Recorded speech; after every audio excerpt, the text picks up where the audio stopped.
قرآن پاک کی اہم ترین صورتوں میں سے ہے. اسے ہر جمعہ پڑھنے کی تاکید ہے.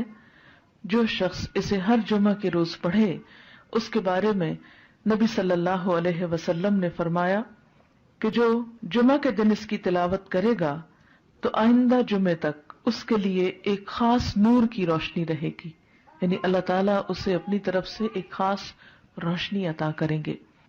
اسی طرح اس کی ابتدائی 10 آیات اور آخری 10 آیات کی فضیلت احادیث میں بیان ہوئی ہے کہ جو ان کو یاد کرے گا اور پڑھے گا وہ فتنہ دجال سے محفوظ رہے گا. تو اس کے لیے ہم یہ کر سکتے ہیں کہ ابتدائی 10 آیات کو بھی زبانی یاد کر لیا جائے اور آخری کو بھی. تو دن کی کسی نماز میں اگر ان کو پڑھ لیا جائے تو اس طرح انشاءاللہ وہ فضیلت جو اس کی حاصل ہو سکتی ہے وہ ہو جائے گی.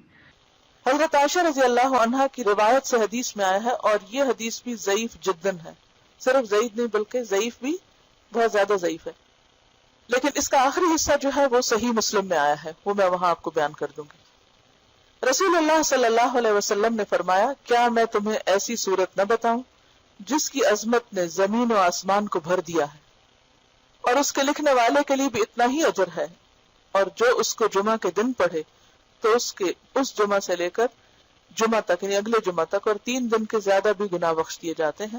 اور جو آدمی سوتے وقت اس کی آخری 5 آیتیں پڑھے تو وہ رات کے جس حصے میں بھی اٹھنا چاہے گا اللہ اسے اٹھائے گا. تو لوگوں نے کہا ہاں اللہ کے رسول صلی اللہ علیہ وسلم ضرور بتائیے، تو آپ نے فرمایا سورت کہف. بہرحال ایک اور حدیث میں، اب یہ جو حدیث ہے یہ صحیح مسلم کی ہے کہ جو اسے جمعہ کے دن یا جمعہ کی رات میں پڑھے گا، یعنی جمعہ کی رات وہی جو جمعہ سے پہلے آ جاتی، وہ فتنے سے محفوظ رہے گا. اور ایک اور بات سے پتہ چلتا ہے کہ فتنہ دجال سے محفوظ رہے گا.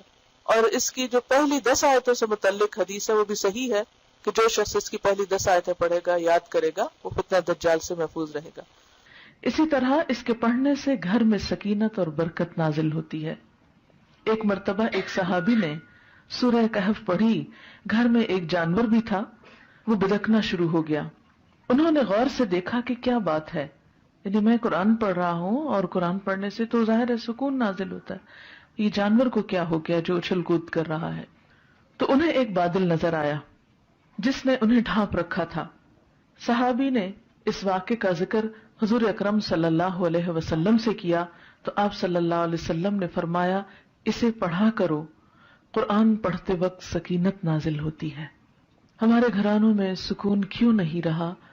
اس میں بہت سی وجوہات میں سے ایک وجہ یہ بھی ہے کہ میوزک کی آوازیں تو دن رات بلند ہوتی ہیں لیکن قرآن کی تلاوت کی آواز کم ہی سنائی دیتی ہے.